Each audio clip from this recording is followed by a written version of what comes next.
কে? বলবো না। এবার তোমাকে ওগো হ্যাগো বলে ডাকলে সবাই ভাববে আমরা বিয়ে করে এমবিএ করতে এসেছি। নাম ধরে ডাকলে কেউ মনের ফিলিংস এর কথাগুলো বুঝতে পারবে না। হাই, আই এম জোনাকি, তোমার সাথে হ্যান্ডশেক করছি আর একটাও কথা বলবে না। একটা কথা বলবো, ওই নামটা বলা হয়নি না।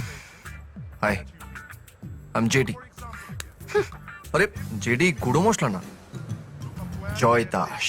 এই, এটা কথা বলার জায়গা নয়। Okay sir.